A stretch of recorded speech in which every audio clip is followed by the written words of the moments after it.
Samajwadi party से विधायक और उप मुख्य सचेतक आर के वर्मा जी हमारे साथ मौजूद हैं बातचीत करने के लिए। इन दिनों पश्चिमी उत्तर प्रदेश का एक मुद्दा बेहद गर्म है, उनसे बात करते हैं। सर, राम भद्राचार्य हैं, संत हैं, वो कह रहे हैं पश्चिमी उत्तर प्रदेश मिनी पाकिस्तान हो गया है।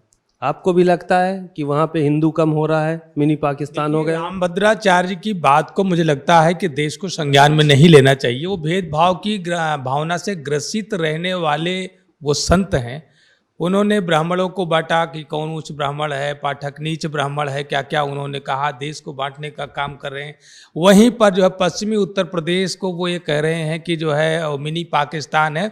उन्हें शायद पता नहीं है कि पश्चिमी उत्तर प्रदेश में बड़े पैमाने पर जो गंगा जमुनी तहजीब पर लोग जीवन यापन करते हैं, वहाँ का इतिहास देखेंगे कि जो आज के समय में जो मुस्लिम है उसके पूर्वज हिंदू रहे हैं।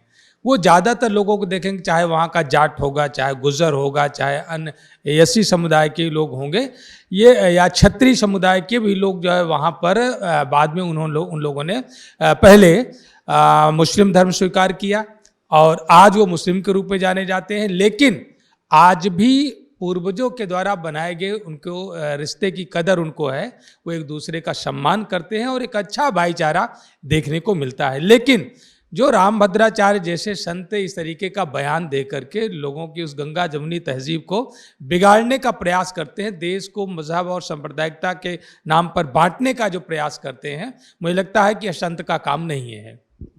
एक सवाल और था, आज मुख्यमंत्री योगी आदित्यनाथ पर आधारित एक फिल्म रिलीज हो रही है, उसका नाम है अजय। पिक्चर देखने जाएंगे आप लोग? मुझे लगता है कि 2017 से मुख्यमंत्री जी की पिक्चर हम लोग देख रहे हैं, तो निश्चित रूप से शायद अगर उनके जीवन पर आधारित वह पिक्चर है, तो मैं तो ये कहना चाहूँगा कि जिन लोगों ने अपने जीते जी अपनी पिक्चर बनवाई, अपनी प्रतिमाएं लगवाई, उनका बड़ा बुरा हासिल हुआ। तो अब पिक्चर देखने के बाद लोग देखेंगे और उसके बाद फिर आने वाला चुनाव लोगों का भविष्य तय करेगा, माननीय मुख्यमंत्री जी का भविष्य तय करेगा। लेकिन अभी तक उत्तर प्रदेश की ये नज़ीर रही है कि जिसने अपने जीते जी अपनी प्रतिमा लगाई, अपनी पिक्चर बनवाई, उसका हश्र बहुत बुरा हुआ। ओम प्रकाश राजभर उत्तर प्रदेश सरकार में मंत्री हैं, उनके तमाम तरह के बयानात आए। शौकत अली को लेकर जो है वो उन्होंने बयान दिया था, उसके बाद ज्ञापन देने गए, उनके कार्यकर्ता को वहाँ बहुत मारा एक महिला पुलिसकर्मी ने, और उनके साथ साथ उनका वो वीडियो भी चल रहा है जिसमें उन्होंने कहा पीला गमछा पहन के जाओ तो तेरी शक्ल में ओम प्रकाश राजभर नज़र आएगा थानेदार को। वहाँ एक महिला सिपाही ने जो पिटाई की है उसको कैसे देखते हैं? देखिए, मुझे लगता है कि ओम प्रकाश राजभर जिस बुनियाद पर वो जीत करके आए और राजनीति उन्होंने शुरू करी, आज उसी बुनियाद को बिगाड़ने का काम कर रहे हैं और उसको अपमानित करने का काम कर रहे हैं। रही बात उनका कार्यकर्ता पिट रहा है, तो शायद उन्हें पता नहीं ओम प्रकाश राजभर को भी कि वो कितना भी सत्ता का नशा उनमें आ जाए, लेकिन वो पीडीए हैं और जो सरकार है, ये पीडीए विरोधी सरकार है, वो थाने पर ही नहीं घर में भी घुस करके मारेगी। तो ये तो कहिए कि वो कार्यकर्ता थाने में ही था और अगर शिकायत ये मिली होती तो उसके घर में भी पुलिस घुस कर मारती। और ये कार्यकर्ताओं के साथ जो हो रहा है, इसको ओम प्रकाश राजभर जी को देख लेना चाहिए, समझ लेना चाहिए, और ऐसा ना हो कि कल इनके साथ भी सरकार उसी रवैये से पेश आवे जो उनके पार्टी के कार्यकर्ताओं के साथ पेश आ रही है। अखिलेश यादव ने आज एक ट्वीट किया है, आपके राष्ट्रीय अध्यक्ष ने, उसमें बांदा कृषि विश्वविद्यालय भर्ती का जिक्र किया गया है। उस लिखा है 15 में 1100 जातीय भर्ती, 22 में 1100 जातीय पोस्टिंग यूपीएसटीएफ, 27 में 1500 जातीय भर्ती लखीमपुर अर्बन कोऑपरेटिव बैंक, 19 में 800 जातीय पोस्टिंग गोरखपुर पुलिस। ये आज उन्होंने एक ट्वीट किया है, जो ये ट्वीट है और लिखा हुआ है उन्होंने कि नियुक्तियों में गूंजी नाइंसाफ़ी की सिंहनाद, 90% पीडीए समाज की उपेक्षा व तिरस्कार, भाजपा जाए तो अवसर की समानता आए।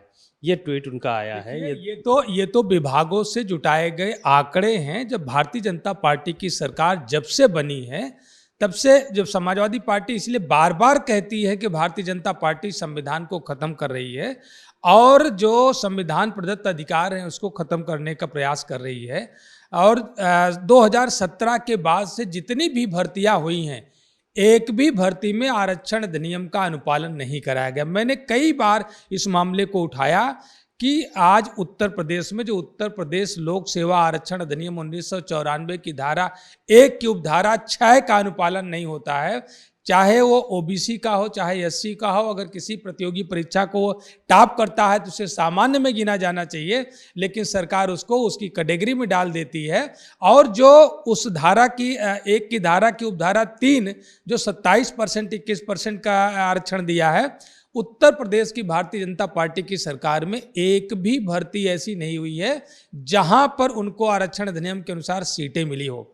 अभी चाहे आप 69,000 भर्ती का देख ले, आप जो कृषि विश्वविद्यालय का मामला बता रहे हैं, इसके पहले प्रधानाचार्यों की भर्ती हुई थी, तो निश्चित रूप से आपको मिलेगा कि जाति विशेष के लोगों की, मुख्यमंत्री जी के स्वजाति लोगों की भर्तियों में प्राथमिकता मिली है बड़े पैमाने पर, और पीडीए हाशिए पर रहा है।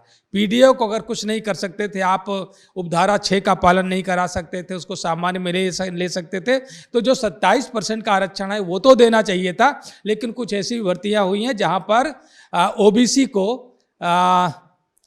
13% 14% का आरक्षण मिला है, एससी को 13% 11% का आरक्षण मिला, इस तरीके से भी है। तो निश्चित रूप से भारतीय जनता पार्टी पीडीए विरोधी है। ये देश को फिर से पुराने हालात में ले जाना चाहती है। ये पीडीए के लोगों को गुलामी भले हालात में ले जाना चाहती है।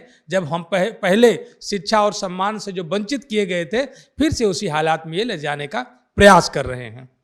शुक्रिया। आपने आर के वर्मा जी को सुना, तमाम मुद्दों पर उन्होंने खुलकर बात की। कैमरामैन अरविंद के साथ सीमा नकवी, भारत समाचार, लखनऊ।